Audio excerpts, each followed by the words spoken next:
Picture this. I'm standing in my kitchen at 6:15 on a Tuesday morning, and I'm watching my wife, Jean, try to open a jar of pickles. Now, you might be wondering what in the world pickles have to do with anything important, but stay with me here. Jean's trying and trying, twisting that lid with everything she's got, and finally she hands it to me with that look, you know the one, and says, "I loosened it for you." We both laughed, and I opened that jar without much trouble. But here's what hit me right then and there. She did loosen it. Every single twist she made, even when nothing seemed to be happening, was actually making progress. The lid wasn't mocking her efforts. It was responding to them bit by bit, even when she couldn't see it or feel it.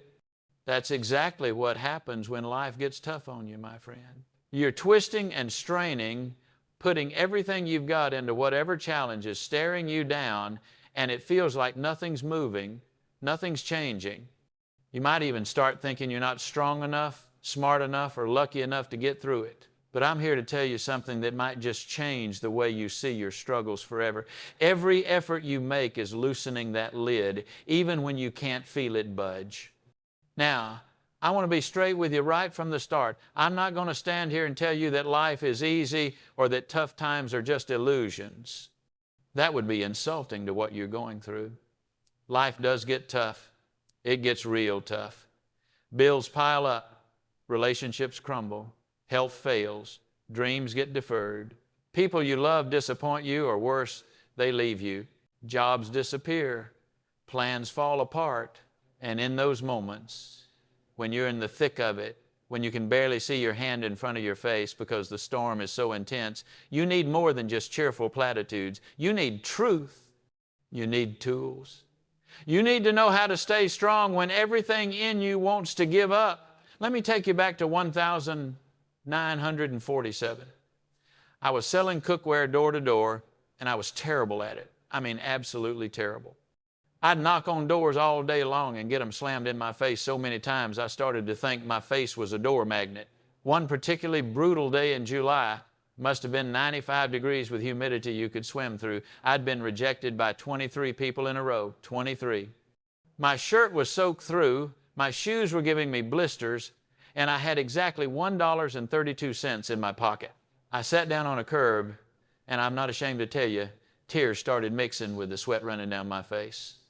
Right then, an older gentleman came walking by with his dog, a scraggly little terrier that looked as worn out as I felt. He stopped, looked at me, and said, "Son, you look like somebody just stole your last good day." I tried to laugh it off, but he sat down right there on that curb next to me. His name was Bill Peterson, and what he told me in the next 15 minutes changed everything. He said, "I don't know what you're selling, and I don't know why you're sitting on this curb looking defeated, but I do know this. The difference between the people who make it and the people who don't isn't talent, it isn't luck, it's what they do in the next 5 minutes after they want to quit." He patted my shoulder, stood up, and walked away with that little dog trotting behind him. And you know what? He was absolutely right. The next house I went to, I made a sale. And the house after that, by the end of the week, I'd sold more cookware than I had in the previous month. Did my technique suddenly improve? Was I suddenly more talented? No. What changed was my understanding of how strength actually works. You see, most people think strength is something you either have or you don't. They picture it like a fuel tank. You start with a full tank, and as life gets hard, that tank drains down to empty. When it hits empty, you're done. You've run out of strength. But that's not how it works at all. Strength isn't a tank that empties. Strength is a muscle that grows. And just like any muscle, it only grows when it's challenged, when it's stressed, when it's pushed beyond what feels comfortable. Think about this for a moment. When does a muscle get stronger? Not when you're sitting on your couch eating potato chips, as pleasant as that might be. A muscle gets stronger when you put it under load, when you ask it to lift something heavy, when you create tiny tears in the fiber that then heal back stronger than before. That's exactly what tough times do to your character, to your resilience, to your inner strength. They're not destroying you. They're building you one tiny tear at a time. one challenge at a time, one moment of I can't do this followed by but I'm doing it anyway. Now, I can already hear some of you thinking, Zig, that's easy for you to say. You don't know what I'm facing. You don't understand my situation, and you're right. I don't know your specific circumstances, but I do know this. I've been bankrupt. I've failed in business ventures that cost me everything. I've faced rejection that made me question whether I had anything valuable to offer the world. I've dealt with family struggles that kept me up at night wondering if things would ever get better. And I've talked to thousands upon thousands of people over the years. And here's what I've discovered. We're all fighting battles nobody else can see. And every single person who's made it through to the other side of their tough times used the same fundamental principles. Let me tell you about a woman I met named Sarah Rodriguez. She was 41 years old, working 2 jobs to support her 3 kids after her husband left her with $47,000 in debt he'd run up without her knowledge. When I met her at a seminar in Phoenix, she looked like she was holding herself together with nothing but willpower and coffee. During the break, she came up to me and said, Mr. Ziglar, I'm trying. I really am. But I'm so tired. I'm so scared. I don't know how much longer I can keep doing this. I asked her, Sarah, what did you do this morning before you came here? She looked confused, but answered, I woke up at 5 a.m. I made breakfast for my kids. I got them off to school. I worked 4 hours at my first job. I came straight here. I said, and yesterday, what did you do? She listed off another grueling day. And the day before, same thing. I looked her in the eye and said, Sarah, you keep asking yourself how much longer you can keep doing this. But honey, you've already proven you can do it. You've been doing it. The question isn't whether you're strong enough. You've already demonstrated that you are. The question is whether you're going to recognize your own strength and use it intentionally instead of just surviving. Her eyes welled up and she said something I'll never forget. I never thought of it that way. I thought I was just barely hanging on. I told her, no, ma'am, you're not barely hanging on. You're succeeding under incredibly difficult circumstances. There's a massive difference. I ran into Sarah 3 years later. She'd paid off that debt, gotten a better job, and had started a small business on the side teaching financial literacy to other single parents. She said that conversation changed everything. I stopped seeing myself as a victim just trying to survive and started seeing myself as a fighter who was winning one day at a time. You see, that's the first key to staying strong when life gets tough. You've got to recognize the strength you're already showing. Right now, today, you're doing things that would have broken the you of 5 years ago. You're handling responsibilities, facing challenges, managing pressures that younger you couldn't have imagined. You've already proven you're stronger than you think you are. The tough times didn't destroy you. They didn't beat you. You're still here, still fighting, still showing up. That's not weakness, my friend. That's strength in action. But recognizing your strength is just the first step.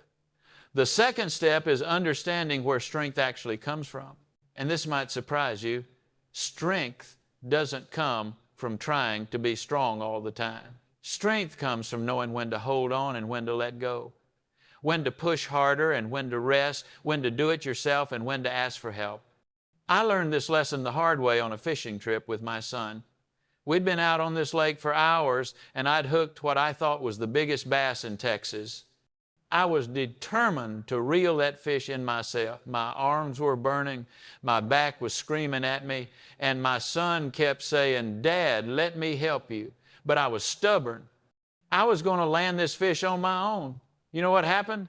The line snapped, the fish got away, and I sat there with aching arms and nothing to show for it but a story about the one that got away.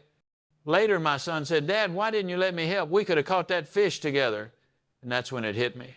I'd confused strength with stubbornness. I'd confused independence with isolation.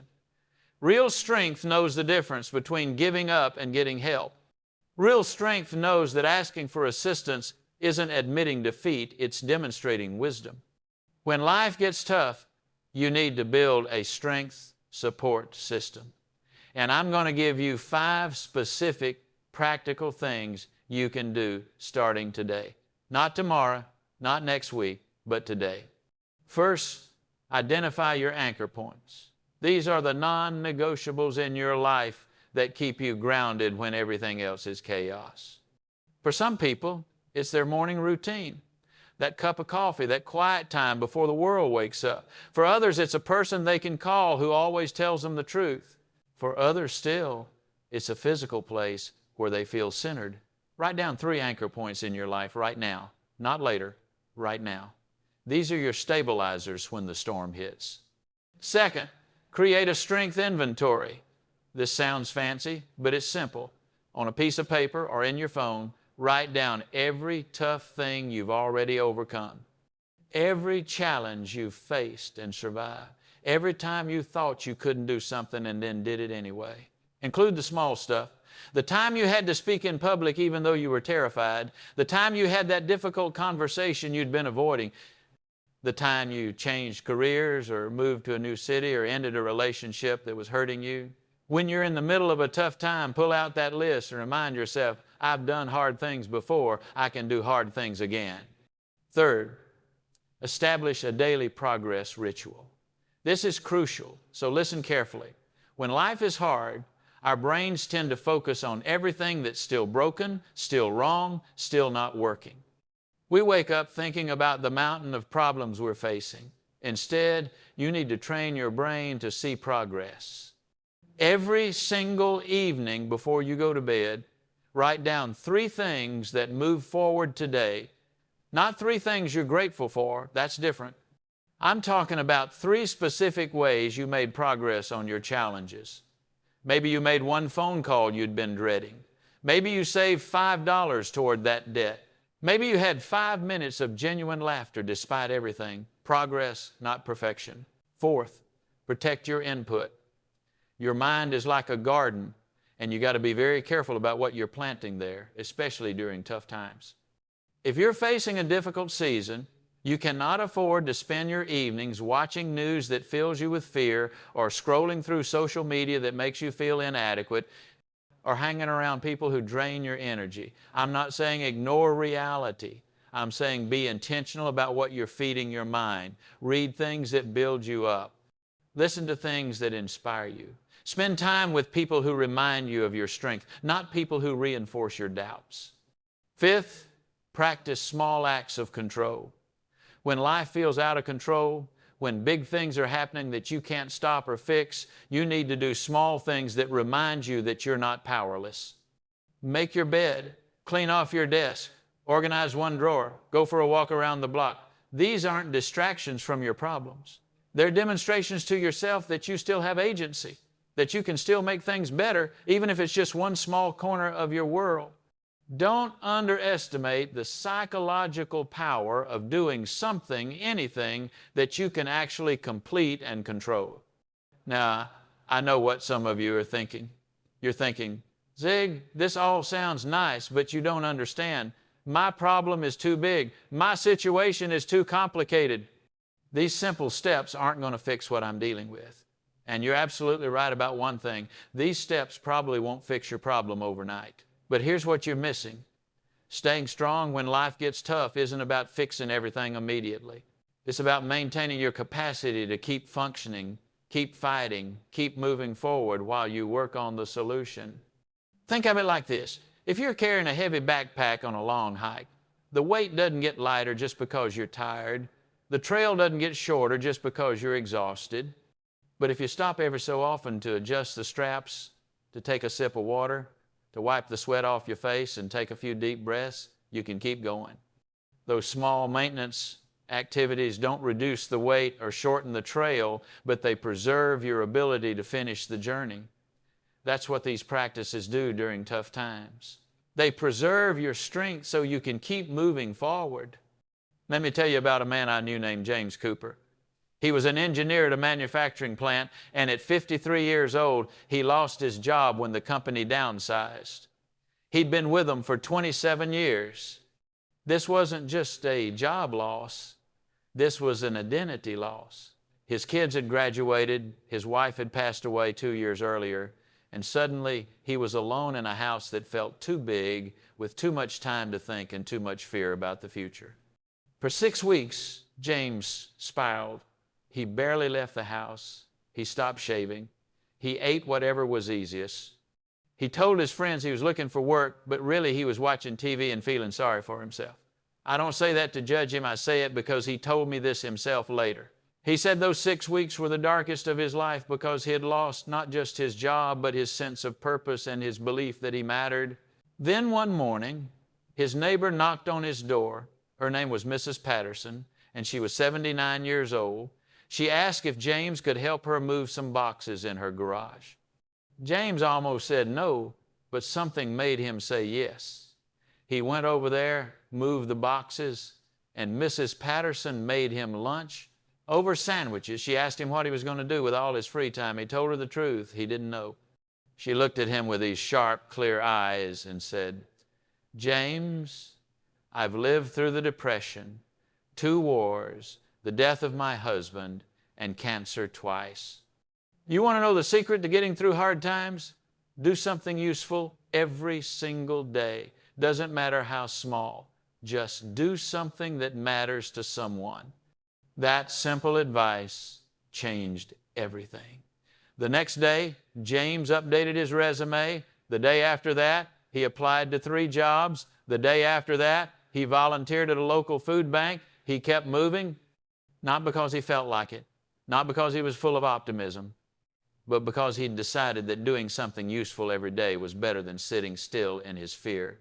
14 months later, and I want you to hear that time frame, 14 months later, not 14 days, James got hired as a consultant for a firm that actually paid him more than his old job. But here's what he told me. Those 14 months weren't wasted time. They were training time. I learned that I could handle uncertainty. I learned that my value wasn't tied to one company or one role. I learned that I was stronger than I ever knew. If I'd gotten a new job right away, I would have missed all of that.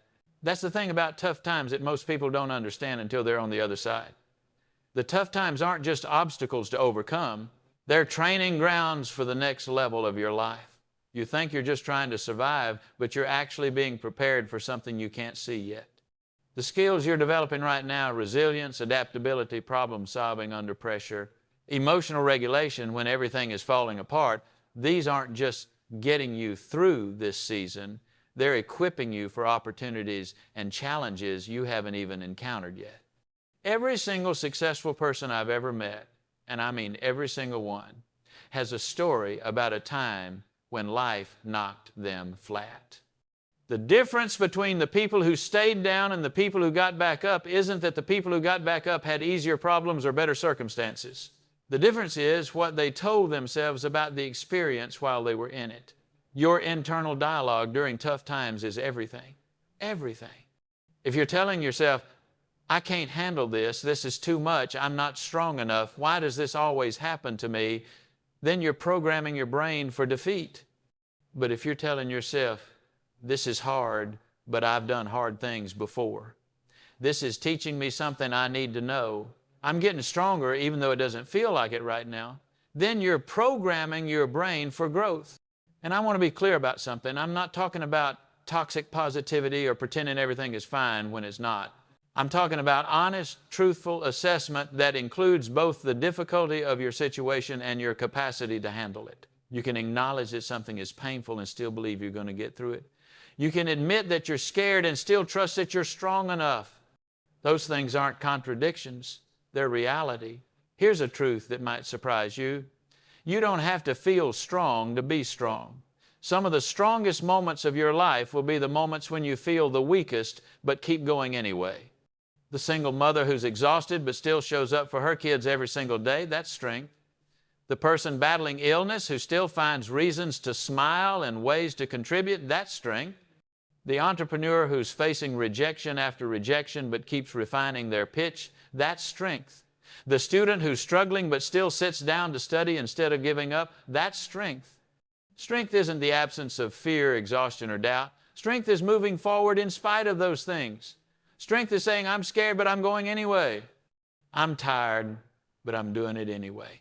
I don't know if I can, but I'm trying anyway." That's what real strength looks like. It doesn't look like a superhero. It looks like an ordinary person doing the next right thing even when everything in them wants to quit. Now, let me paint you a picture of what's possible when you apply these principles.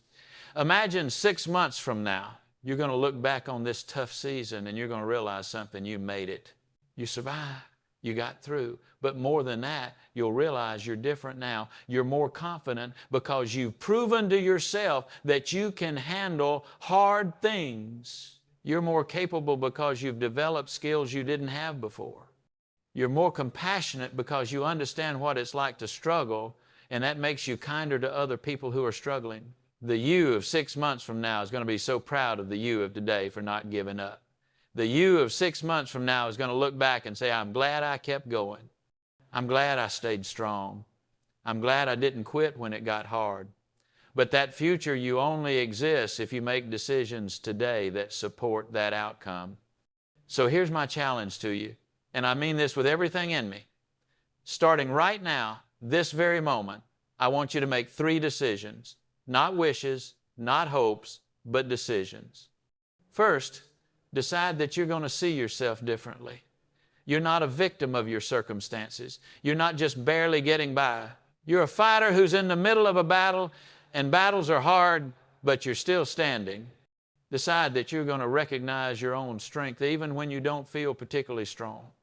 Second, decide that you're going to do at least one of those 5 practical steps today. Pick one, just one. Identify one anchor point. Start your strength inventory. Write down 3 ways you made progress today. Protect what you're feeding your mind. Do one small thing you can control. Don't try to do everything. Just do one thing. Tomorrow you can do another one. But today, do one. Third, decide that you're not going to go through this alone. Reach out to someone. Tell them what you're facing. Ask for help. Let someone walk through this with you. There's no prize for suffering in isolation. There's no medal for refusing to let people support you. Strength includes wisdom, and wisdom knows when to involve others. Remember that jar of pickles I told you about at the start? Here's what I didn't tell you. Later that same day, I couldn't open a different jar. Jean tried to take it from me, and I resisted because my pride was still stinging.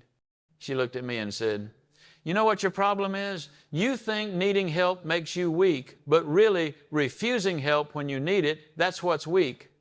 She was right. I handed her that jar. She handed it back to me after loosening it, and together we got it open. That's the picture I want to leave you with. Life is going to hand you jars you can't open on your own. You're going to twist and strain and wonder why you're not strong enough. But you are strong enough, especially when you realize that strength multiplies when it's shared. Your effort combined with someone else's effort, your determination combined with someone else's wisdom, your courage combined with someone else's faith in you, that's an unstoppable force. Staying strong when life gets tough isn't about becoming someone you're not. It's about recognizing who you already are and refusing to let temporary circumstances convince you otherwise. You've got more strength in you than you realize. You've overcome more than you remember. And you're capable of more than you currently believe. Every single person who's ever done something meaningful has faced moments when they wanted to quit. The only difference between the people who achieved their goals and the people who didn't is that the people who achieved their goals stayed strong for just a little bit longer. They kept going when it made sense to stop. They kept believing when it seemed foolish to hope. They kept working when it looked like nothing was changing. And here's the truth that matters more than anything else I've said today. That lid is loosening.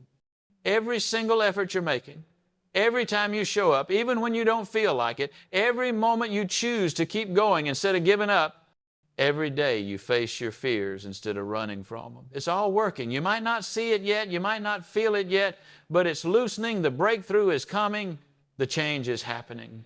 The strength you're building right now is preparing you for the life that's waiting on the other side of this struggle. So keep twisting, keep trying, keep believing, keep showing up. Stay strong, not because it's easy, but because you're worth it. The life you want, the person you're becoming, the future you're building, it's all worth the strength you're investing right now. And one day soon, that lid is going to pop open and you're going to realize something beautiful. You were strong enough all along. You just had to keep going long enough to prove it to yourself. That's not just motivation, my friend. That's truth. And you can take that to the bank.